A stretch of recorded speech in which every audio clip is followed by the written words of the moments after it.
Bonsoir amoureux de rugby, bonsoir amoureux de football, bienvenue sur cette vidéo où je vais vous exposer une pensée que j'ai eue, une idée que j'ai eue qui pourrait permettre au football, je pense, de gagner en qualité et de gagner surtout en respect par rapport à l'arbitre, mais ça ce sera le sujet d'une prochaine vidéo qui sortira d'ici là. J'en profite aussi pour vous dire que je vais m'attaquer à la vidéo puisque vous l'avez demandé sur les 3 fois où l'équipe de France de rugby s'est fait voler par l'arbitrage, donc soyez patients, la vidéo arrivera sur la chaîne. Une fois que ça c'est dit, on va pouvoir s'attaquer du coup au thème, au sujet de cette vidéo, c'est d'ailleurs le titre. Pourquoi est-ce que le football ne met pas des exclusions de 10 minutes pour un carton jaune? En effet, vous n'êtes pas sans ignorer qu'au rugby, le carton jaune a une valeur très particulière, ça a réellement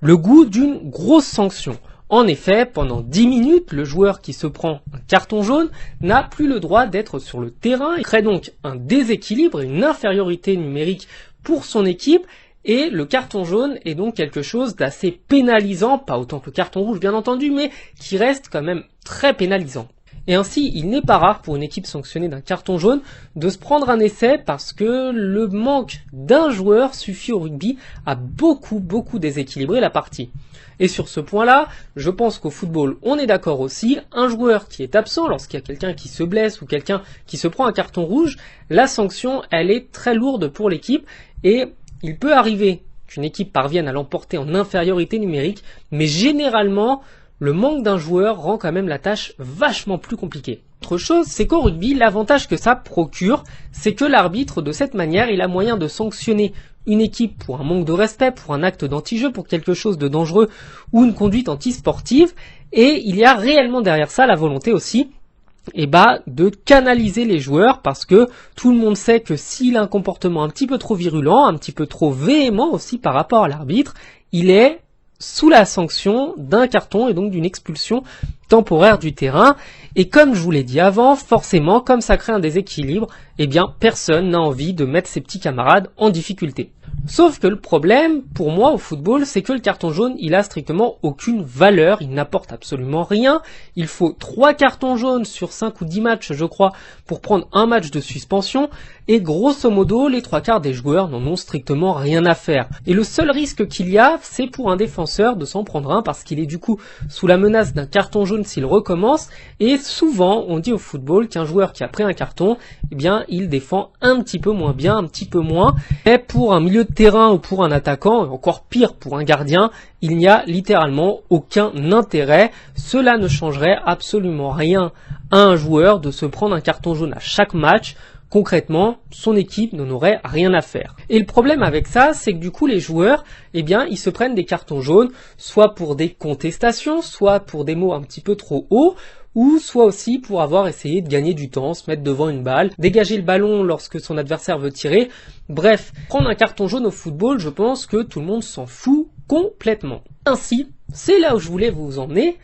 les avantages qu'on aurait au football à avoir des expulsions temporaires comme au rugby. Déjà, la première chose, c'est que ça permettrait à l'arbitre d'avoir moyen de sanctionner les joueurs qui se comportent mal sur le terrain, qui font des actes antisportifs, parce que si on leur disait que pendant 10 minutes, ils seraient en infériorité numérique pour avoir gagné 5 ou 10 secondes sur une touche,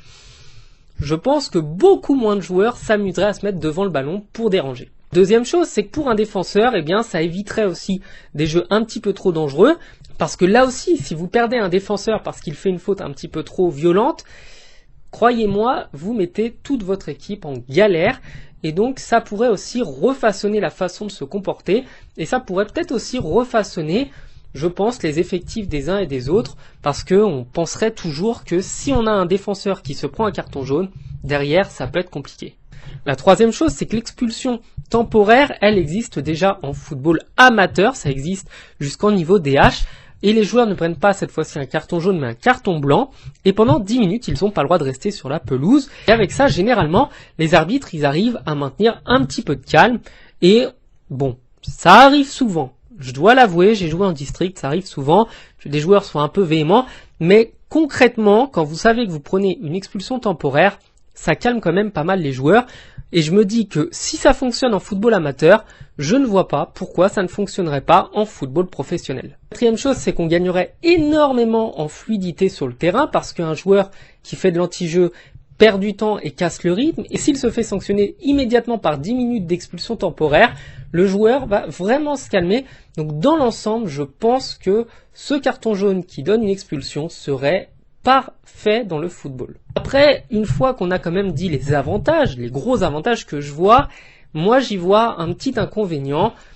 pas des moindres, c'est que ça risquerait de provoquer de plus en plus de simulation. Les joueurs essayent toujours de simuler, dans le football, depuis la création du penalty, on a systématiquement des simulateurs. Et là, le truc, c'est que les joueurs feraient tout pour que l'adversaire se prenne un carton jaune, justement pour ces fameuses 10 minutes d'expulsion temporaire. Parce qu'autant il est extrêmement compliqué de réussir à faire expulser un joueur, autant un carton jaune ça peut se dégainer très vite et on n'est pas à l'abri d'avoir des gens qui se mettent du coup à provoquer encore plus, à insulter, à faire des petits coups en douce, à mettre des petits coups vicieux pour justement que un joueur pète les plombs,